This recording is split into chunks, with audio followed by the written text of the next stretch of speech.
ఇది ఫేస్ యోగానండి. ఇది ఇలా చేసుకోవాలి. ఇట్లా అంటే ఇదంతా మజిల్స్ అంతా కదులుతాయండి.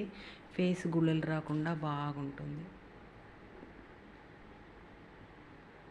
బయట చేసుకోకూడదండి, లోపల చేసుకోవాలి. ఇంటి లోపల చేసుకోవాలి. మళ్ళీ బయట చేసుకుంటే మమ్మల్ని ఎక్కిరిస్తూ ఉన్నారు అనుకుంటారండి వాళ్ళు. ఇవన్నీ మజిల్స్ అంతా కదిలి బాగుంటుందండి. ఇదంతా బాగుంటుంది.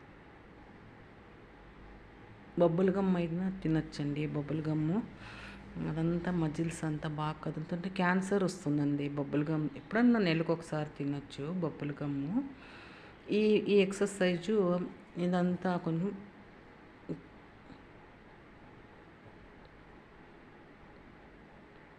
అట్లా చేసుకోవచ్చండి. బాగుంటుంది.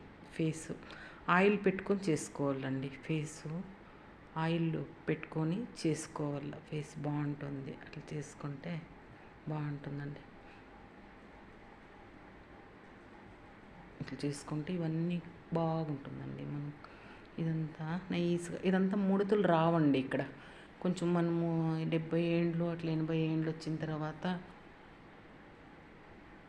ఇట్లా చేసుకుంటే ముడతలు రావండి. ఇక్కడ బాగా నైస్గా ఉంటుంది. ఇక్కడ వాటర్ బాగా తాగల, వాకింగ్ బాగా చేయాలండి. ఇప్పుడు వాకింగ్ చేసేది మనం వయసు అయినప్పుడు అది కాపాడుతుందండి మనతో. ఇప్పుడు వాక్ చేస్తే అది వయసు అయినప్పుడు మనతో రక్షణగా ఉంటుందండి. షోగా చేయకూడదండి, పట్టుదలగా చేయాలి వాకింగ్. షో షో ఆఫ్గా చేయకూడదు. ఏ పని కానీ షో ఆఫ్గా చేయకూడదండి. ఒక పట్టుదలగా చేయాలండి. ఏ పని చేసినా కూడా ఒక పట్టుదల అనేది ఉండాలి మనిషికి.